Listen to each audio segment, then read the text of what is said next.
Novos domínios de glória, unção, potencial e poder. Bem-vindos, amados, a mais uma segunda-feira sapiencial. É tudo isso, glória, unção, potencial e poder que eu desejo para você. Pois bem, conhecer o propósito divino para a sua vida é um dos maiores recursos para ajudá-lo a entender e compreender as perplexidades e as complicações que parecem dominá-lo. As pessoas com esse conhecimento detêm poder. Jesus demonstrou uma certeza ao conhecer seu propósito na vida e no ministério. Quando as pessoas tentaram matá-lo por sua posição e ousadia em declarar a verdade, ele não ficou com medo não, nem recuou sobre o que ele tinha dito. Ele manteve o que tinha dito, pois ele conhecia o seu propósito, que é destruir as obras do diabo e não ser destruído por elas, conforme está em João, capítulo 3, versículo 8. Quando você tem certeza do seu propósito, não sente medo dos homens ou dos conflitos pessoais externos que tentam prejudicá-lo. Por quê? Porque você tem a confiança de que mais cedo ou mais tarde, todas as provas, todas as situações difíceis e todas as pessoas e coisas contrárias em sua vida se curvarão e se submeterão eventual e inevitavelmente ao plano e ao propósito de Deus para a sua vida. É apenas uma questão de tempo e circunstância. Lembram da história de José do Egito? Foi isso que aconteceu com ele. E por que estou tão convicta dessa afirmação? Porque está escrito lá em Romanos 8, 28. Todas as coisas cooperam para o bem daqueles que amam a Deus e são chamados de acordo com o seu propósito. Vou repetir. Todas as coisas. Não são algumas coisas. São todas. Portanto, se você estiver confuso, pronto para desistir, questionando sobre o que está acontecendo e o motivo de toda a turbulência que é o que você está enfrentando, saiba que é sobre o seu propósito. Talvez Deus esteja construindo uma base de caráter em sua vida. Talvez isso permita que você obtenha o sucesso, a bênção e a unção que devem ser derramados em sua vida. Aprenda a confiar em Deus agora, enquanto você está no deserto, para que quando você entrar na terra prometida e as pessoas começarem a agir de maneira estranha com você, porque estão com ciúmes da unção em sua vida, você não tenha medo de cortar o laço impiedoso. Você sabe que a sua ajuda não vem dos outros, mas do Senhor. Chame ao Senhor e Ele lhe responderá. Vá em frente, não tenha medo, pois seu futuro é glorioso, eu tenho certeza disso. E como você tem certeza, Karen? Talvez você esteja se perguntando. Porque a vontade de Deus é boa, perfeita e agradável, conforme está previsto em Romanos capítulo 12, versículo 2. E também pelo que está escrito lá em Isaías, capítulo 46, versículos 9 e 10, que diz: Lembrai-vos das coisas passadas, desde a antiguidade, que eu sou o Deus, e não há outro Deus, não há outro semelhante a mim, que anuncio o fim desde o princípio e desde a antiguidade. As coisas que não sucederam, que digo, o meu conselho será firme e farei toda a minha vontade. Vocês observaram que Deus disse que está declarando o fim desde o início? Vejam esse pedacinho aqui.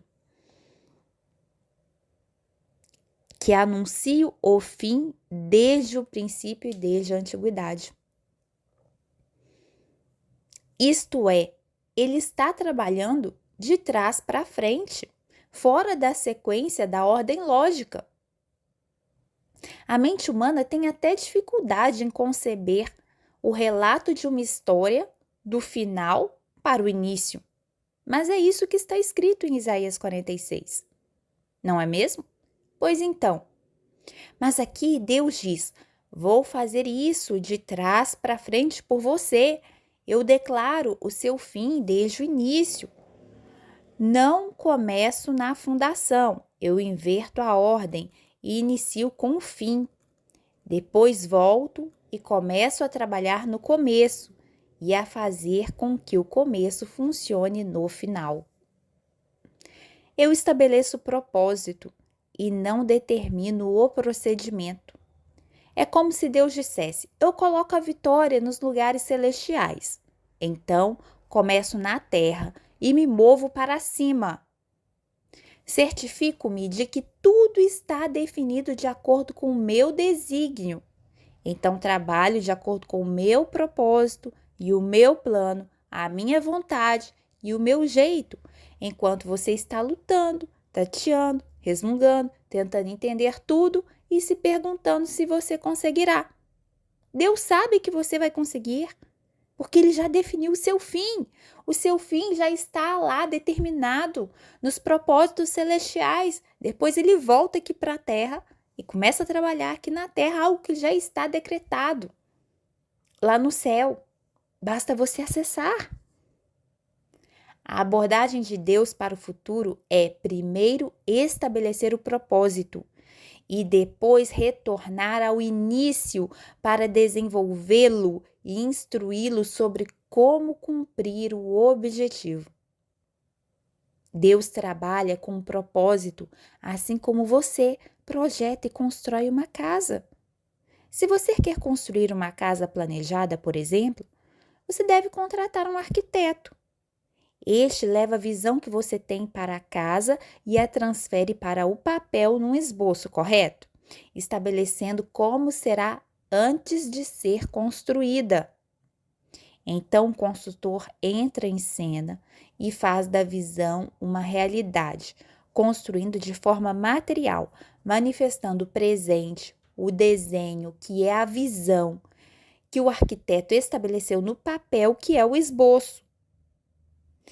E sempre que o construtor estiver em dúvida sobre qualquer detalhe ou especificação, tudo o que ele precisa fazer é verificar o esboço, lembrar-se do que o arquiteto declarou lá no projeto. Então, o que eu recomendo a você, principalmente agora que estamos chegando no final do ano, fazendo planos para o próximo ano, é que você escreva a sua visão. Desenhe ou escreva, ou de preferência as duas coisas, desenhe e escreva, para que você tenha um plano e sempre que alguma situação surgir, que você tiver dúvidas se essa situação contribui ou não para o seu plano, você volta para o plano e confere se está de acordo ou não com ele. Lembrando que Deus opera em nós o querer e o efetuar, como está escrito lá em Filipenses capítulo 2, versículo 13, ou seja, Ele não apenas coloca dentro de nós o nosso desejo, que no fundo é o desejo dele, que é o querer, mas também Ele nos dá a capacidade e a força, que é o efetuar e o realizar, para concretizar tudo segundo a sua boa vontade, como já foi dito, que é boa, perfeita e agradável. E retomando sobre a visão. Lá em Provérbios, capítulo 29, versículo 18, diz que não havendo profecia, o povo se corrompe ou perece. E o que é profecia? Profecia é visão, gente. Profecia é falar o que vem à frente.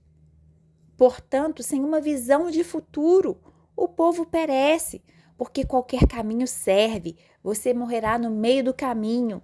E essa morte não é uma morte física necessariamente, mas é uma morte no sentido de perda de tempo, de distração, de energia vital, de sentido. Porque você poderia estar canalizando a sua energia, a sua força, a sua fé para algo que vai te edificar, mas você não tem uma visão clara do que você deseja. É por isso que lá em Abacuque, capítulo 2, versículo 2, diz também: Então o Senhor me respondeu e disse: Escreve a visão e torna-a bem legível sobre tábuas, para que possa ler quem passa correndo. Significa que para termos uma visão tão grande, no sentido de ser esboçada num papel, ser desenhada, de estar clara na mente e no físico, ela deve ser detalhada de tal maneira que até quem estiver em alta velocidade consiga identificar o que está desenhado nessa visão. Qual que é o plano?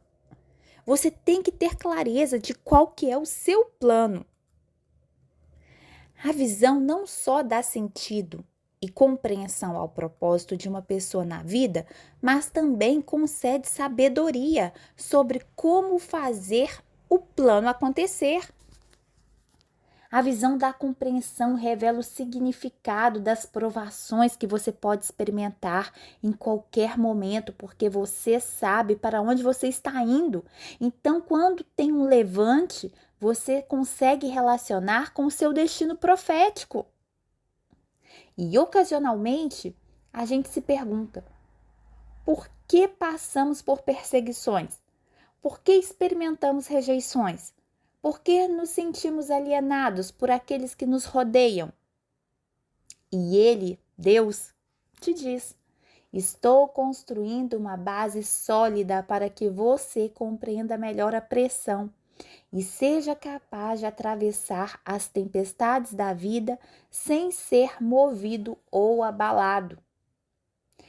Tudo que é bem feito é produzido lentamente. A qualidade deve entrar antes da reputação. Por qualquer coisa que vale a pena ter, vale a pena lutar e trabalhar. Quando nós conseguimos manifestar algo grandioso, é por causa do poder de Deus que opera em nós, e não por nossa própria causa. É por causa dos planos dele, que já estão definidos desde o princípio. Por isso que em Romanos, capítulo 4, versículo 17, diz que Deus dá vida aos mortos e chama à existência coisas que não existem como se já existissem. Agora eu te pergunto, o que está morto em sua vida? Qual a área da sua vida que você precisa passar a profetizar vida e enxergar ela plena? Pois o justo vive pela fé. Romanos 1,17. E não por vista. 2 Coríntios, capítulo 5, versículo 7. É de fé em fé, é de glória em glória, como diria o apóstolo Paulo, gente. E eu finalizo profetizando que Deus já está tecendo as suas vestes reais para o novo tempo que está por vir. Tempo em que você governará sobre a sua própria vida, será colocado como cabeça e não por cauda, como está escrito lá em Deuteronômio 28, independentemente da sua condição atual.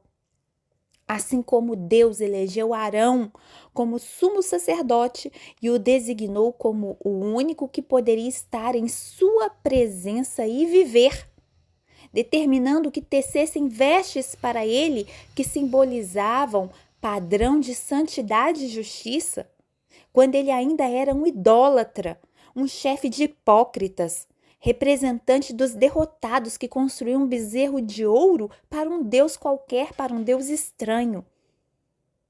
Assim será contigo também.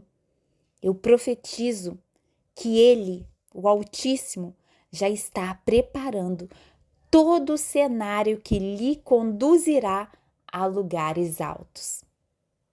Curtam, compartilhem, se inscrevam no canal e até a próxima segunda-feira sapiencial.